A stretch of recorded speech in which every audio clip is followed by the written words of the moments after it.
Check that's working. We've got the lovely automated voice telling us it's being recorded. So, very, very warm welcome to all of you. I'm absolutely delighted to be here. Of course, I am because I'm at home, but I'm delighted to be here virtually with you to talk about some mathematical ideas, some ideas to do with TV game shows, and then kind of what happens when they collide. And I'm in that kind of sweet spot between I'm sort of an age now where I'm a little world weary, and so I will often shout at the TV. I'm not quite sure when that happens, but you get to an age and you start shouting at the TV. And so when things happen on TV game shows that upset me mathematically, I will now just, be very vocal and have a very one-sided dialogue with the hosts. And so this talk really is just a bit more of that. So, hello, I'm Lucy, otherwise known as Dr. Rycroft-Smith, and here's a little bit of an introduction to me. You can see there a few things that I really like to do. So I love maths, that's a given. I like to wear suits. I like to combine maths and art in interesting ways. And then the picture on the right, I'm actually singing. I'm singing a song about maths.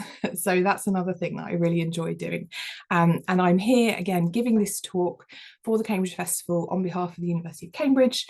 This represents my views. I will definitely say if I start getting hypercritical of Stephen Mulhern, which might happen, that does not represent the views of the University of Cambridge. That's just Lucy's views. All right, so you're so welcome. And let's just kick off by thinking about what it is to be a mathematician and the type of thinking that mathematicians do. So here's a question for you.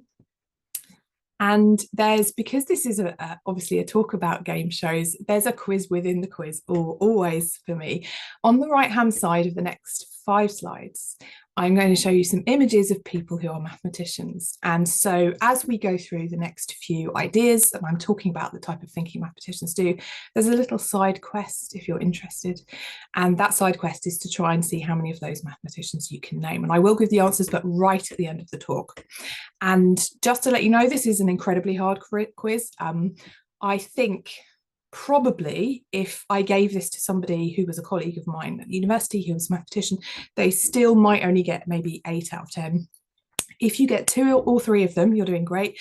If you get something like 4 or 5, that's very impressive. Anything over 5, and I think you're doing amazingly. So side quest, if you're interested, name the mathematicians. But let's go back to the main question. So what kind of thinking do mathematicians do?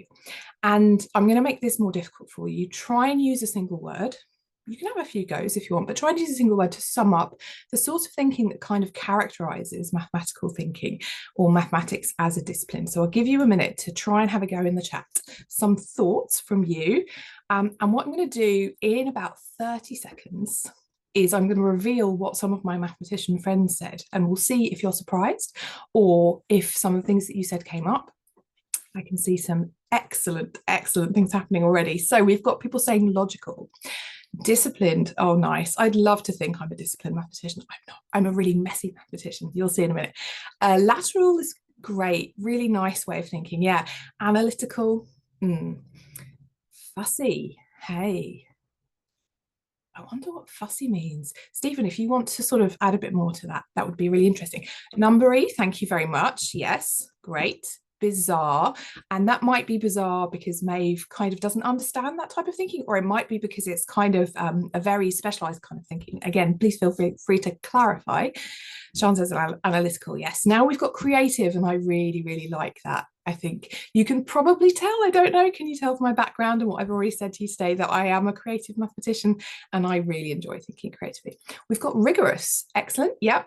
So lots of people, bizarre in a good way, great, thank you, giving me logical. I think that's probably the most frequent so far. We've got ideas of abstraction, yes, absolutely beautiful, definitely true. Constructive, outside the box, so that's kind of a bit like lateral as well.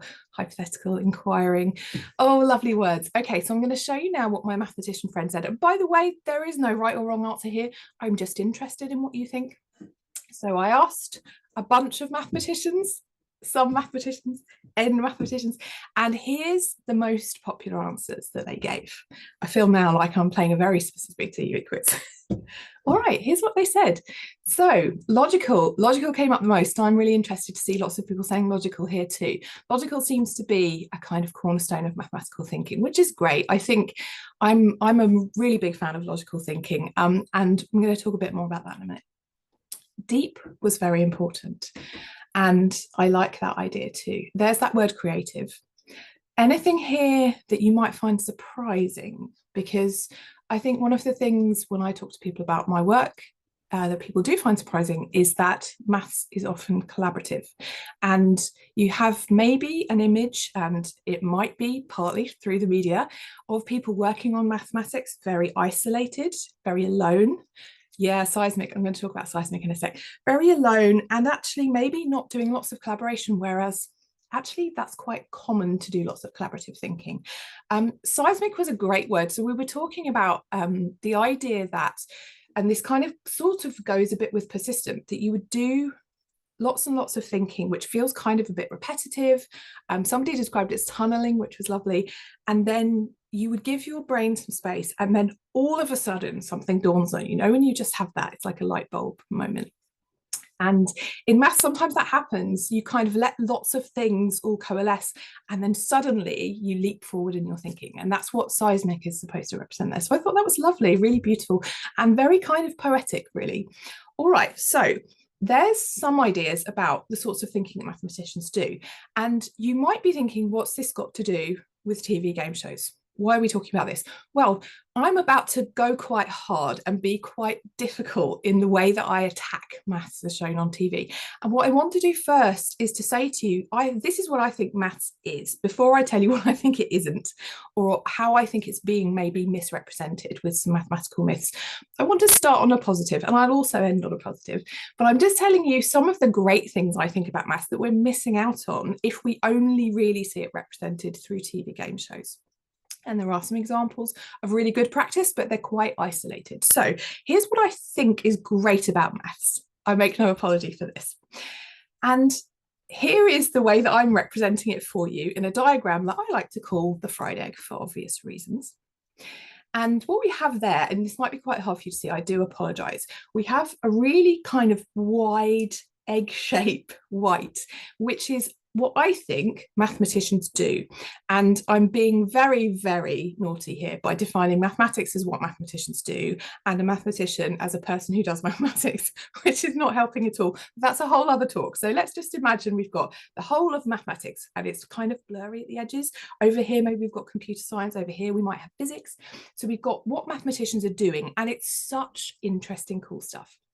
And then we have what we learn at school, which is a smaller set of that. So obviously, we can't learn everything at school that mathematicians might do in their everyday life or ever do. So it has to be a smaller set, but it's quite a smaller set. And then within that, you see that tiny little bit on the yolk. That's the kind of maths we tend to see on game shows. And there's many good reasons for that. But the problem for me is it's such a narrow slice of maths that sometimes I feel a bit sad that we're not representing some of the words we just talked about, maybe some of the lateral thinking, the creative thinking, the collaborative thinking. And so what contributes to some of these myths about mathematics is the fact that we've narrowed maths down to this tiny, tiny, tiny little thing, when actually it's really quite wide and exciting. All right, so I wanted to show you again what kind of thinking mathematicians actually do, not well represented on TV currently as far as I'm concerned. So I've just done a little bit of a collage there of a few things that I've done recently that was mathematical thinking. So two of those actually are board games, and the lovely thing about maths is it beautifully leaks into your everyday life, into your leisure time, into your hobbies. And so maths is an amazing, amazing thing for me when I'm doing board games. And so one of those board games, top left, is called Lovelace and Babbage. One of them, bottom right, is, you kind of see it's a bit like Tetris. I'm trying to fit different dominoes and norminos into different kinds of configurations in order to do cool things. And they're lovely and shiny, and I always want to eat those pieces. Yes, exactly, Eleanor. There's a couple of kind of things there that are handwritten, because I wouldn't want you to think everything I do is neat. It's definitely not. So as I said, I was a messy mathematician. So you can kind of see there some diagrams, some scribbles, some of the way that I'm thinking about things that might be connected. On the top right there, that's me trying to get as many cookies out of a sheet of cookie dough as I could, very mathematical. Actually, you can see there I did a very terrible job of it. I definitely should have planned that much better. Sean's asking what the Tetris type game is called. I'm just, there you go. I was literally waiting for one of my elves to answer that question, and there they did. Thank you so much, Project L. Then on the bottom left, we have a talk. So one of the things that mathematicians do is they go to talks by other mathematicians and they listen and they think and they collaborate and they take ideas further on. That's actually a talk about hyperbolic Barbie, which was amazing. The bottom one in the middle was actually, you'll see shortly, some graphics I made for this talk. And it was so interesting to me because what I was trying to do is to show a particular graphic where I had to take some slices out of it. And I actually had to do some really cool maths about overlaying images in order to do that. So again, this is the type of thing that I do on the everyday. I find it really, really interesting. And I don't know necessarily that always gets through to everybody. So I'm kind of here to evangelize a little bit. If you want to know more about hyperbolic Barbie, you're just going to have to look it up because I didn't give the talk. It was one of my excellent colleagues and it was a brilliant talk. Okay, so again, just before I launch into what I think maths isn't and some myths about it, I'm just going to say the sorts of things that I think it is. And this is, again, my opinion. And the interesting thing is this isn't just limited to maths. There's some really cool overlaps with other subjects here. But as you have seen, we came up with the word logical. And my mathematician friends also came up with the word logical. And really logical, I think, is the cornerstone of mathematical thinking. So in the middle there, this idea that we use reasoning and we try and avoid fallacy. So we try and avoid things that are faulty logic, or we try and avoid illogical reasoning. We also really care about clarity. And I think there's a misconception among people that mathematicians are obsessed with definitions, which may be true, but there's a good reason for it, because what we want to do is solve cool problems. And if you want to solve a problem, you have to be super clear about what the problem is. And especially if you want to solve it with someone else or a computer, you have to be able to communicate what the problem is. And so you'll see in a minute, the problem that you have is that if you don't start with a good shared definition, it's really hard to define a problem. I've also mentioned there that I think mathematicians do a lot of ethical thinking, which might be surprising. I think we try to only ask good questions in two senses. One, questions that we can answer with mathematics or statistics, and then also not harmful questions. And there's actually a great deal of history around the use of particularly statistics to ask really harmful questions that's done a great deal of harm. And if you're interested in that, again, that's a whole other talk, but do look up some of the statisticians, perhaps in the 19th century, who have asked questions that themselves are harmful. They've tried to use data in ways that's harmful to the human race. It absolutely can be done. So we can use maths in ways that are good and we can use maths in ways that are harmful. And then you'll see there those words collaborative and creative. It's really important to us as mathematicians to include other people. So I really, really care when I'm explaining a problem that people get it, that they understand it, because I want them to help me with it. I ultimately want to solve problems with other people a lot of the time because it's the most fun thing to do. And you'll see there I've put creative. It is a really, really, really common facet of mathematical thinking that we might solve a problem once, but then we might be much more interested in saying, what are all the ways to solve this problem? What's a different way to solve this problem? What's the optimum way to solve this problem if we care about a particular thing like resources or cost or time or whatever that is? So this is what I think it is to think like a mathematician, and we're going to practice doing that now. Imagine, as I did when I was writing this talk, you wanted to find out the answer to the question, what are the most popular game shows in the UK? Because, of course, every good talk starts with a little bit of research. So I wanted to find out the answer to this question. I didn't have time to go away and do the research myself. I do apologise. I have a day job. But I thought probably somebody's asked this question somewhere on the internet. And so what I want you to imagine is you're in my position. You're not collecting the data yourself, but you're going to have a look and research and see what other people have done. And the first thing to think about is, how can we think like mathematicians in this scenario? How can we ask questions that might help us dig a bit deeper? So what questions could you ask? And this is, again, the process I went through in researching for this talk. And some of what came up was actually incredibly interesting, because I'm thinking like a mathematician in order to think about the quality of the data, the types of question I'm asking, the definitions that might be in the question. Here are the questions that I asked myself, first of all.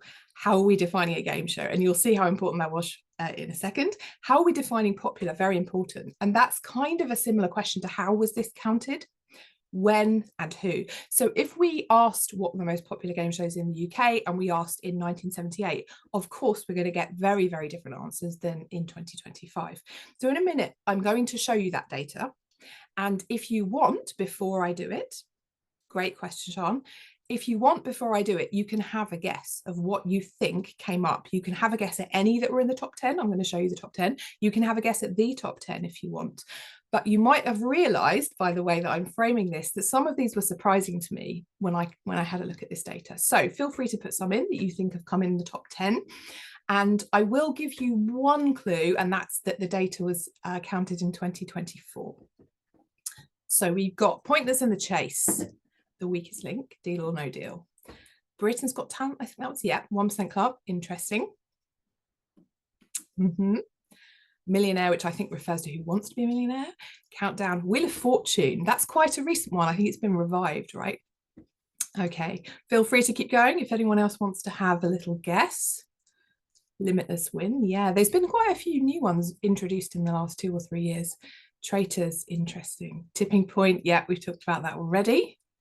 All right, let's have a look at some data. You can see if you were right. Here we go. So this caught me by surprise. Firstly, there isn't a lot of data on this. And secondly, this was the most recent data that I found. Anyone like me fairly gobsmacked that Gladiators was #1? I was not expecting that.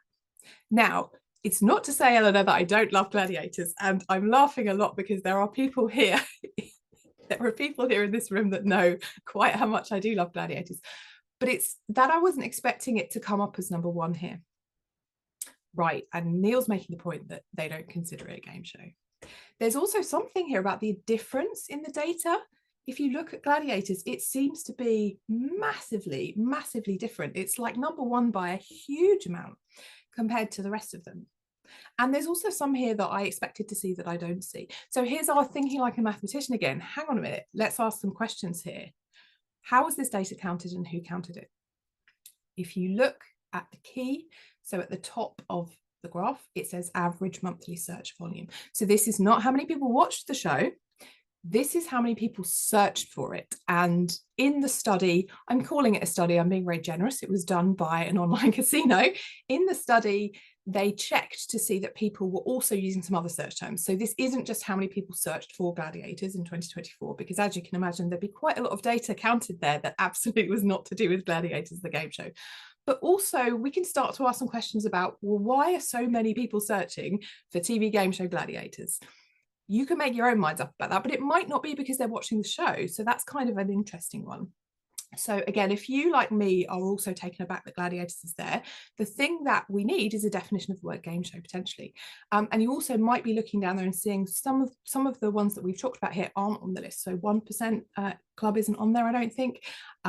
We talked about Only Connect, that's not on there either. So again, it's the way that this was counted that's going to affect that data, and also that it was 2024, so it wasn't done this year. So as I said, what we care about is this definition of game show, because as mathematicians, if we don't get the definition right, we get things like this, anomalies in the data, or things that happen that kind of surprise us. And so lots of people here in the chat having the same thoughts as me. Why is Gladiators a game show? What makes it a game show? And for example, why is that therefore a game show and say Taskmaster is not a game show? Really interesting, and ultimately comes down to a person decided to count it. It's as straightforward as that. So in a minute, I'm going to get onto some myths about maths, but I wanted to just start by telling you where I stand, cards on the table. Here's how I feel about being a mathematician and thinking like a mathematician. And that's why I think so much of this is problematic for me. You are absolutely within your rights to disagree, and I'd be really interested if you want to put some stuff in the chat about why you might disagree with me. Okay, so we're going to think about the way that some of these shows represent mathematics and what that might mean in terms of how people therefore view maths more widely. And in particular, I'm going to talk about the sorts of questions that they ask, but also the kinds of things that the hosts say about maths and the contestants say about maths, and also the media says about maths. So here are the myths that I'm going to talk about today. And if you are interested, my initial list of myths was about 17 I could think of. And obviously, I haven't got time to talk about them all today, but there's so many myths around maths. There's so many ideas about maths that I think are incorrect, and they just keep on turning out. They keep on getting perpetuated. And so I think it's time to do something different. So here's the 5 that I'm going to talk about today, in no particular order. Firstly, that maths is just about numbers. Secondly, that there are easy maths questions that everybody should know. And if people don't know, we should laugh at them, humiliate them, be cruel to them. I don't know, but I'm definitely not on board with that. The third one is that doing maths is about doing it fast and doing it under pressure. And obviously there's some kind of competing tension there with making good TV. We kind of want people to fail, but we also want some element of tension and suspense. Understood. But I think we can do that better. The fourth one, that maths and English are opposites. So you might be thinking that, you might have been told that in your life, you're a maths person or you're an English person. And then finally, and this is where I will maybe critique Stephen Mulhern a little bit, there are some special humans that can predict random processes. So I'm going to show you some questions to illustrate what I'm talking about. And every question that I show you, there will be answers given as well. So again, if you want to play a little sub quest, if you want to play along, you can also do the questions, entirely up to you. So here's my examples for maths is just about numbers. Now, of course, I understand when you're doing a TV game show, what you're trying to do is get quite a lot of content in quite a short amount of time, and most of the time what you want is a kind of question answer format that's very neat. And so naturally what's going to happen is the mathematical content is going to be of a certain type, and at the moment most of that tends to be numbers, and that makes me a little bit sad. It's not that maths isn't about numbers, it's that it's such a small part of that kind of fried egg for me that it's overrepresented. So we've got a question from the chase representing, again, maths is about numbers. We've got 2 from the tipping point. And in the tipping point, depending on where they are on the show, most of the time they don't get that kind of multiple choice element, so extra hard. And again, we've got this timed element, which can really pile on the pressure. So again, feel free to pop in your answers in the chat to the actual questions, but I'm using these as representative of maths is just about numbers, that myth that we see perpetuated in TV game shows. So there's some answers there if you are interested in them. Give yourself some points if you got them right. You can count how many points you want. You can decide how you're going to keep tally for this talk, but awarding points if you got them right, not just awarding points if you got them right because I'm a mathematician, but awarding points for working out and thinking too, because all of those things are important. Here's some more examples. This one's from Who Wants to Be a Millionaire, and this one's from Pointless. And I included this one from Who Wants to Be a Millionaire because I think although this is just about numbers, it's a relatively interesting question. It's kind of more interesting maybe than some of the others. The one from Pointless was just list all the Roman numerals, which I've also included as maybe one of the worst examples for me anyway. I'm just not interested in that. I don't think it's particularly impressive to list all the Roman numerals. Lots of people asking questions in the chat. Yes, Sean, I'll give you all the mathematicians at the end. I will remember. And again, not reading the question right, we will do that, don't we? I'm the worst for doing that in the 1% club. I think that's absolutely the worst mistake that I do. I rush and don't read those questions. So there's some answers again, if you're interested in these. And actually that question from Who Wants to Be a Millionaire is going to come up again in a minute in a slightly different guise. So maths is all about numbers. Here is, and this is the old style, you might recognize this. Here is kind of, for me, a bit of a counter to this, because Countdown is absolutely beloved. It's been going a very long time. I'm quite pleased that they call it the numbers round and not the maths round. And for lots of people, it kind of sits somewhere between good things about maths, not so good things about maths. The good things about it is that we are encouraged to find different ways to use these numbers. So what you're trying to do is use the numbers that are chosen as cards to find the total. And for me, the only thing really that I start to struggle with is A, we can't be collaborative, which is kind of a shame. I would love to see people doing teams on Countdown. And then secondly, we can't be flexible. So I think, as far as I know, the rule of Countdown is that you can only use the 4 operations: add, subtract, multiply, divide. I would love to see what happens if we can start to do cool things like use exponentials. So that's multiplying by itself. maybe put some brackets in. If we were able to do like a kind of modifier, so we can do like a +1 or a -1 to one card. You can see I'm a board gamer, but these sorts of flexible things I think would make it much more interesting and creative.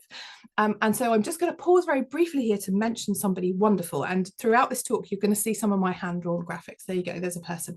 Anyone able to identify this person, please pop it in the chat. This is a mathematical hero of mine.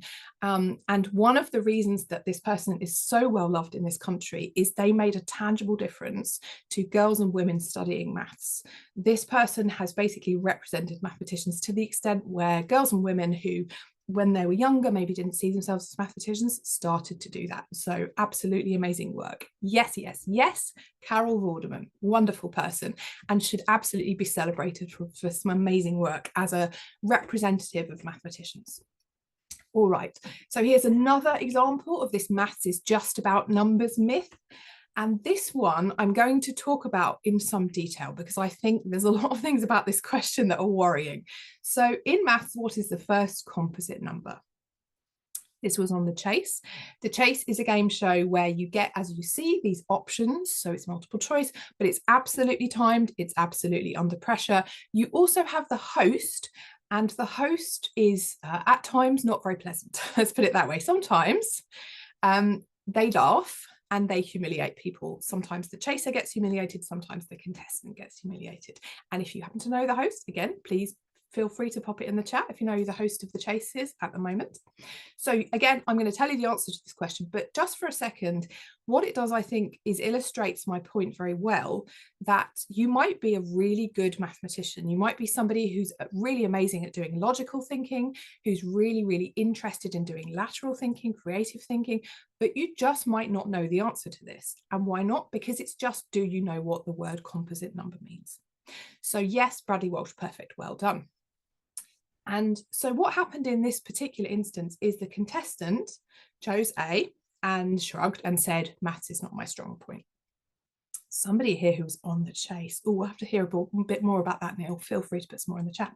So the contestant shrugged and says, maths is not my strong point. Okay, so Bradley then, I think, gives one of my favorite monologues of all time, and absolutely illustrates this idea that it's a weird mathematical idea that maths is just about numbers, but also not even just about numbers, just about using numbers in a way that we as the general public could never understand. It's very confusing, it's very intelligent, and it just numbers just do things. We'll never understand them. They're mysterious, they're enigmatic.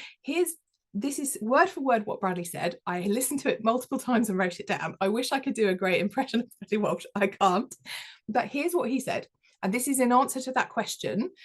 The contestant said that 2 is the first composite number, which, spoiler alert, is incorrect. Bradley says, well, it's got to be.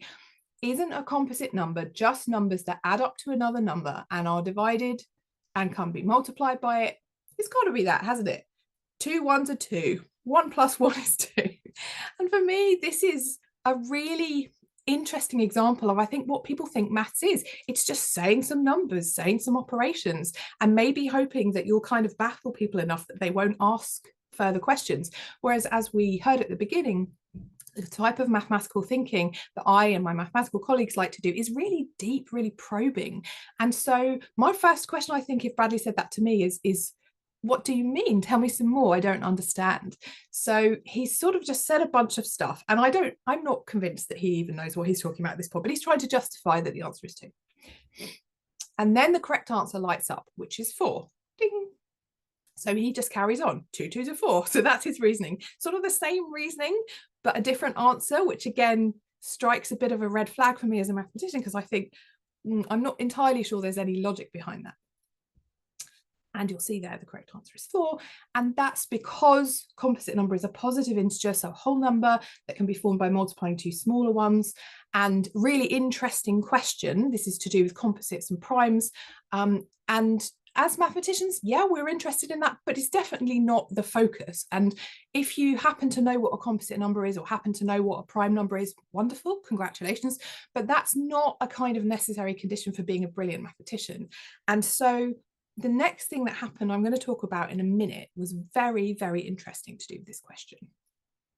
So it's a myth that maths is all about numbers. I hope I've convinced you it is absolutely not to say that maths isn't about numbers sometimes. And we can love numbers, we can love arithmetic, we can really enjoy playing with and exploring numbers, but that's not it. And so I'm always a bit sad when I see this overrepresentation of number on TV shows, because I think so many people just switch off and think, well, that's the kind of maths, kind of as Bradley was saying, that's to do with things that I don't understand. And so for me, that's a myth that I think is quite easily dealt with. And I'm going to talk a bit about how I would deal with it at the end. I've got some ideas for TV shows. If you're a producer and you're watching this, don't worry, I've got you. All right. Here's my myth number 2, and this relates to the same question we just talked about.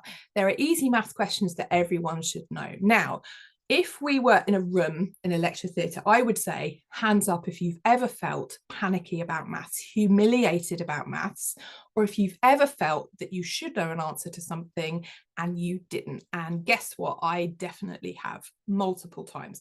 In fact, the mistake I make often enough that my children think it's hilarious is 2 times 3 is 5.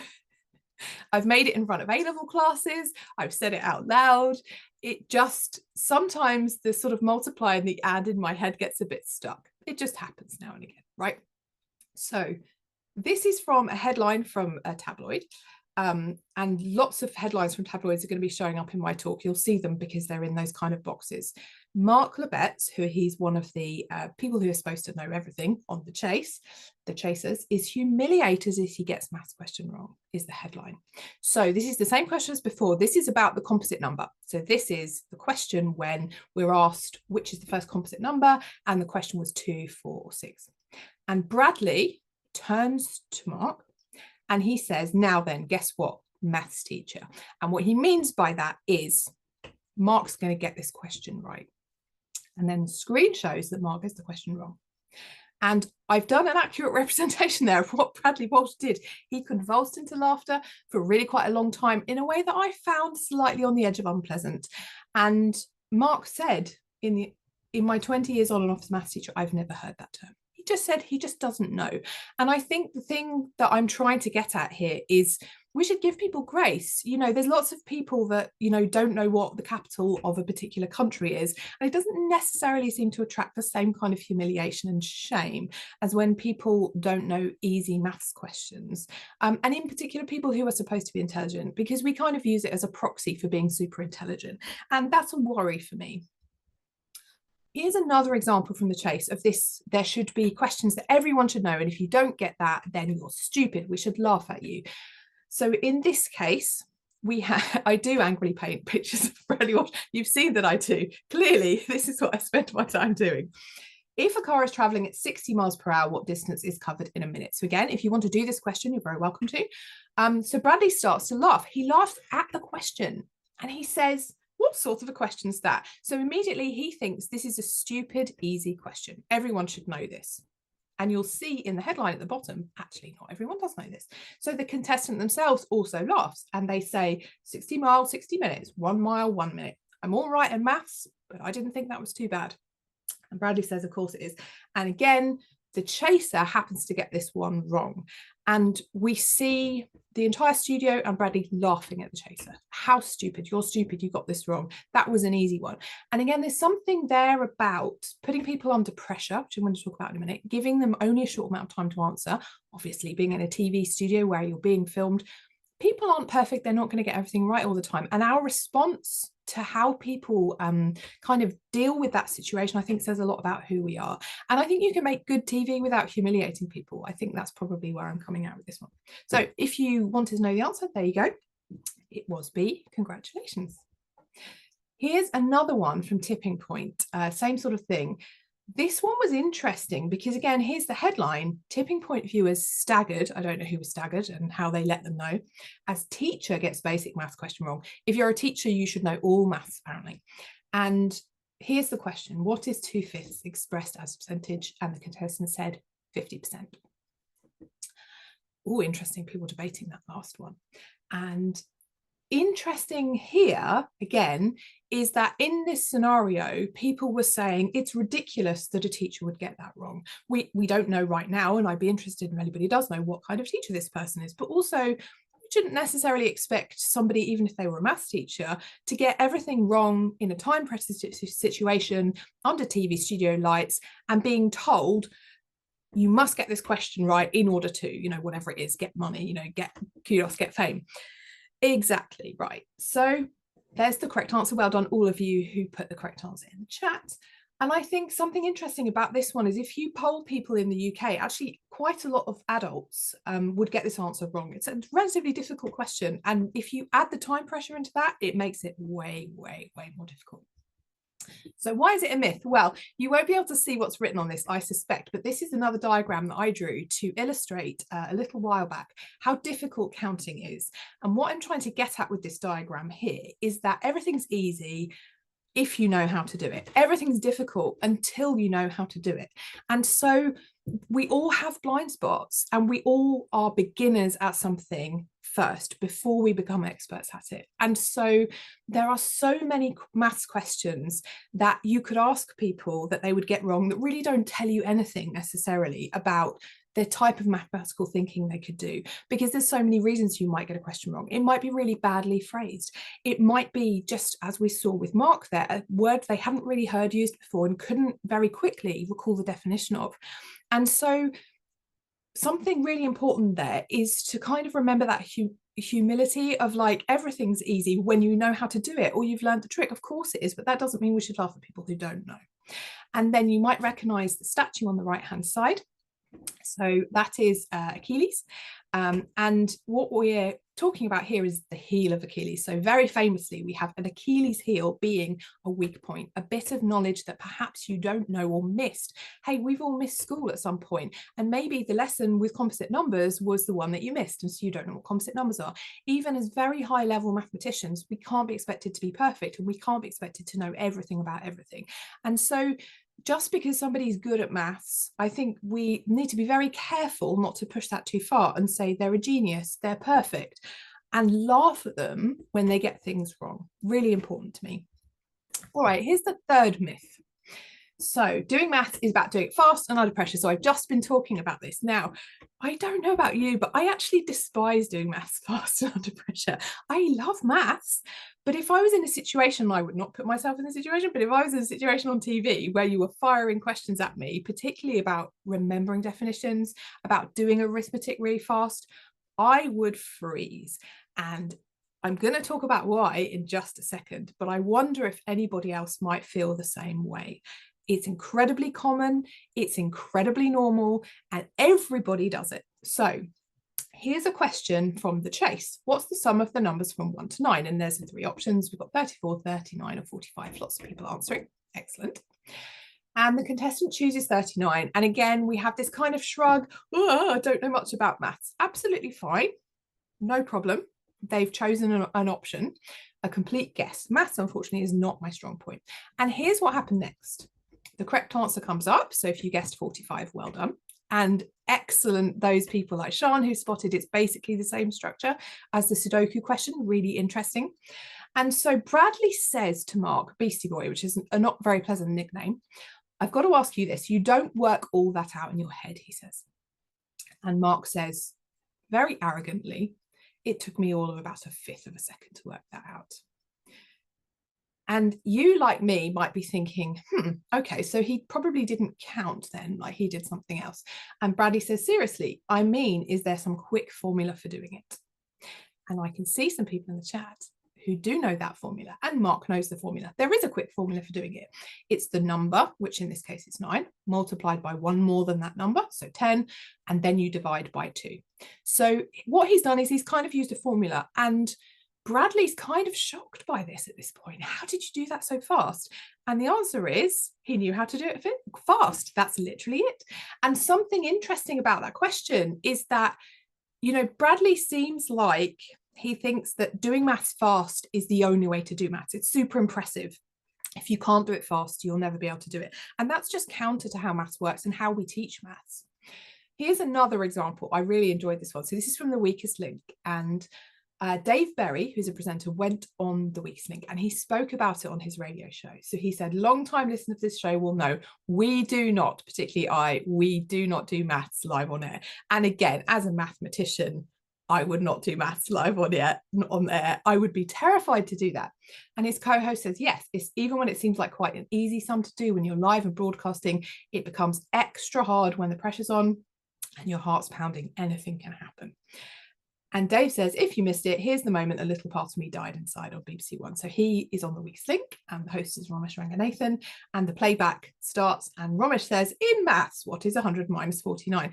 And again, I think the weakest link is a really prime example of really, really time pressured.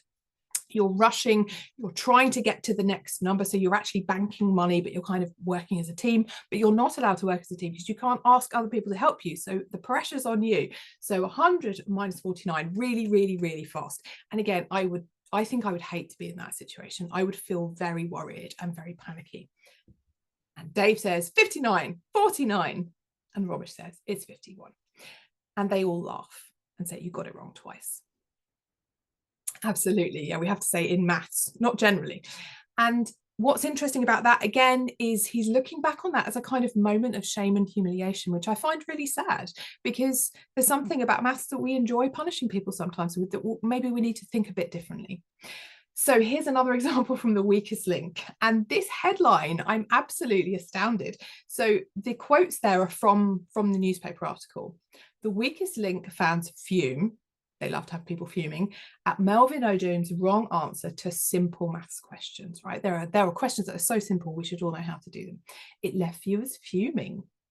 He got it incredibly wrong. Now, I would argue that he didn't get it incredibly wrong. You'll see what the answer is. And he later admitted that his family would be ashamed of his performance. I don't think any of that is something we should be proud of. The correct answer is 3. He said 4. He didn't get it incredibly wrong. And he was under time pressure, and these things happen. All right, now I'm going to just talk about a TV show that you might not have ever heard of because it's not super, super popular.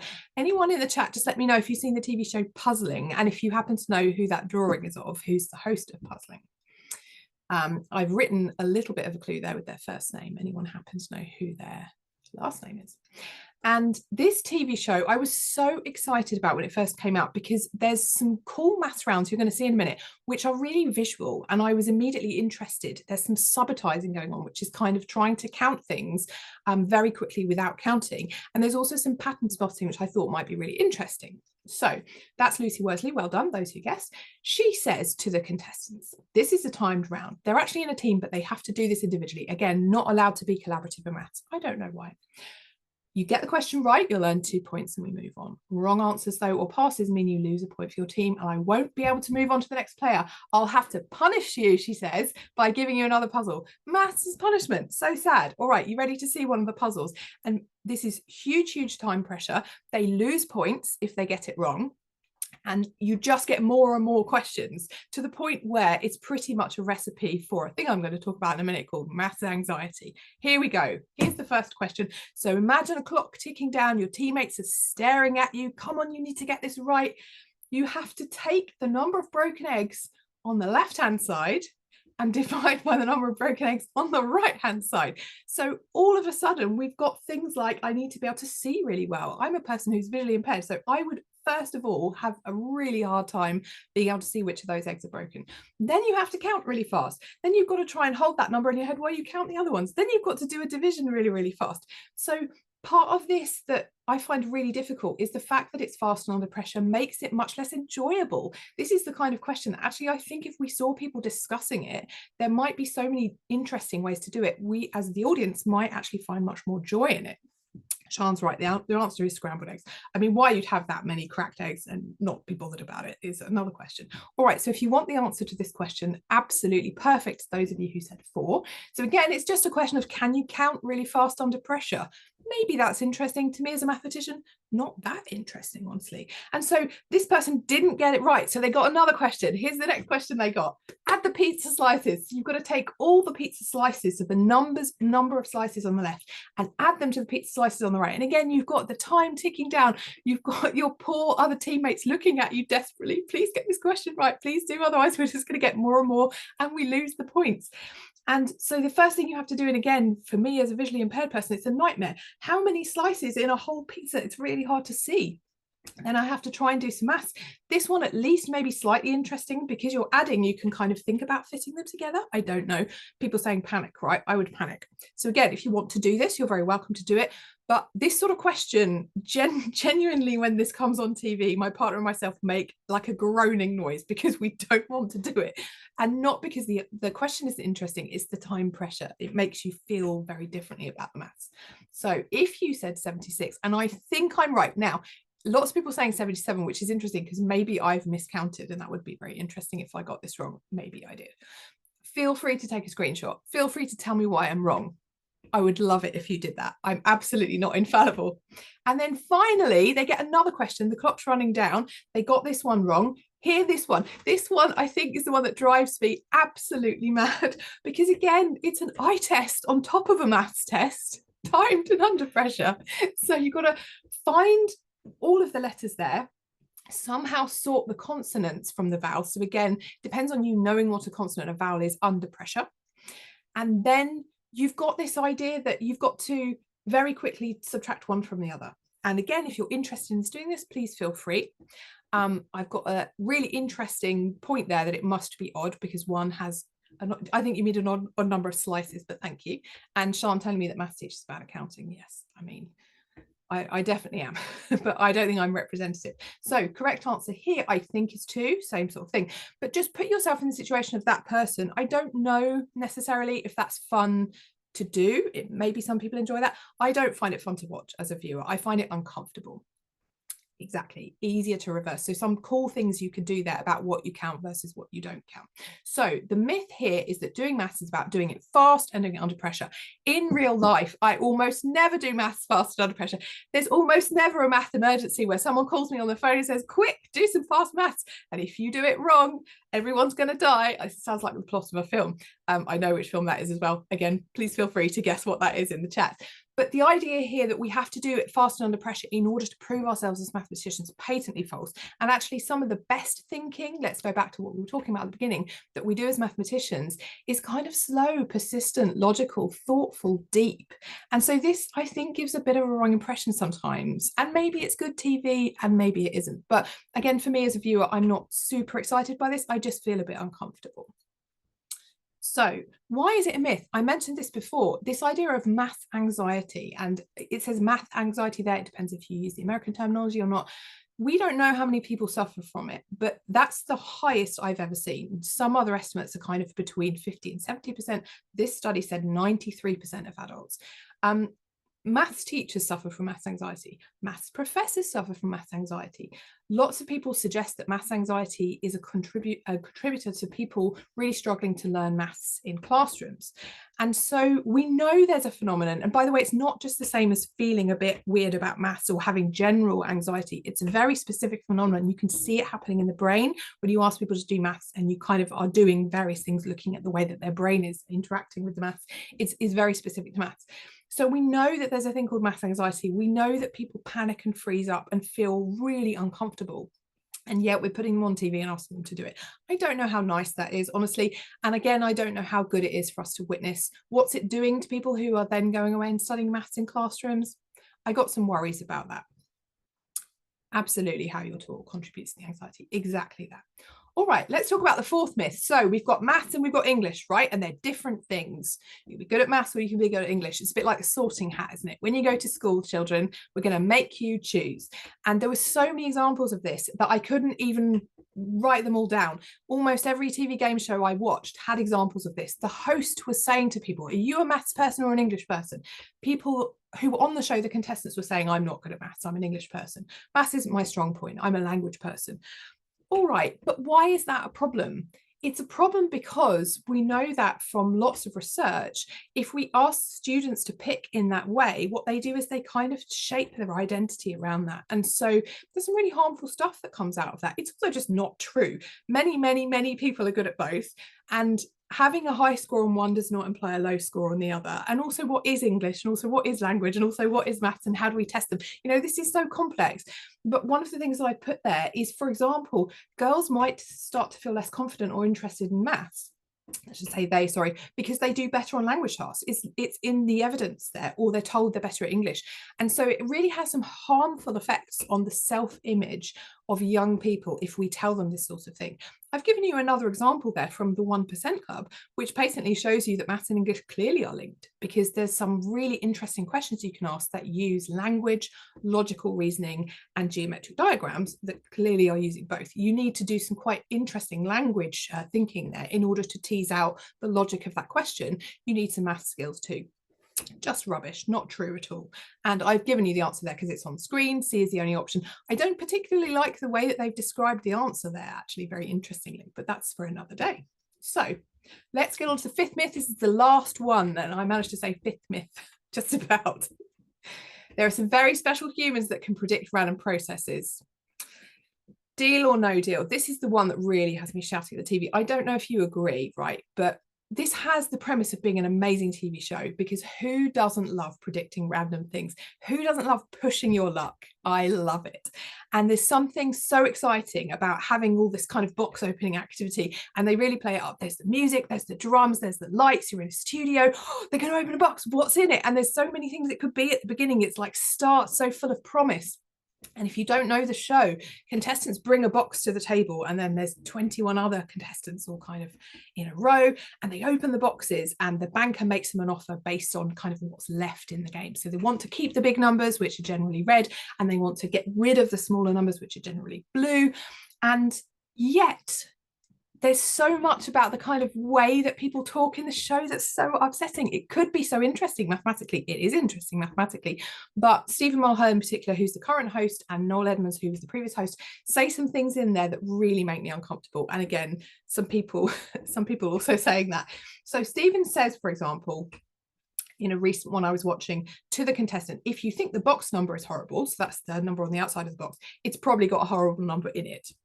This is not logical in any way. The crowd also agrees. Contestant says, it's a blue, I know, I can feel it. There's a lot in this show of people saying, well, how do you feel about your box? And the contestant sort of looking down at the outside of the box saying, I feel like there's definitely 10p in this box. I feel like there's definitely £75,000 in this box. And of course it's nonsense. And why are we even asking them how they feel about the box?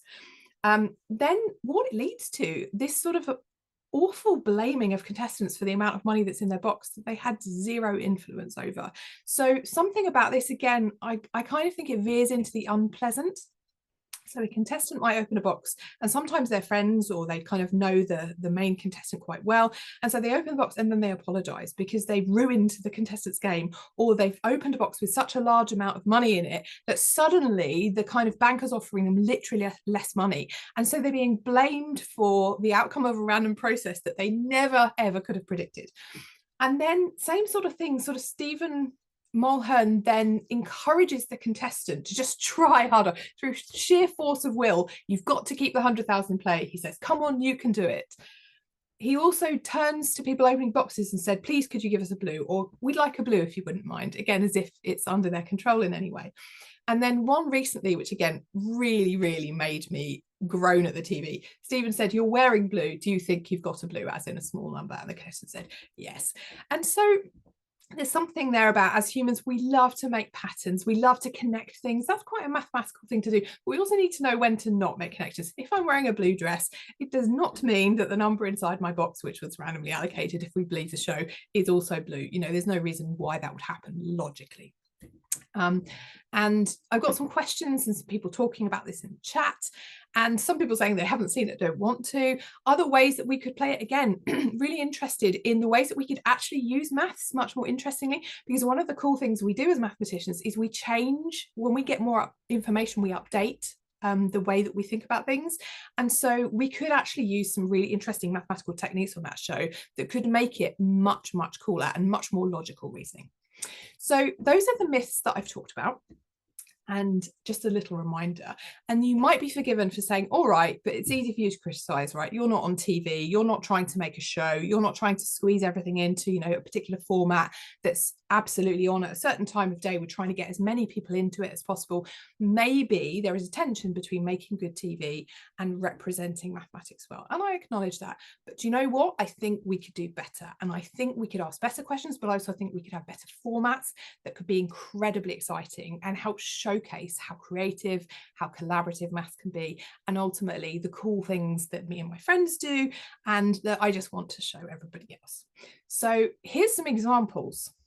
What if we had a TV show that had the same kind of format as the British Bake Off, or there's lots of formats that follow that, where contestants are encouraged to do interesting, creative things. They have a brief.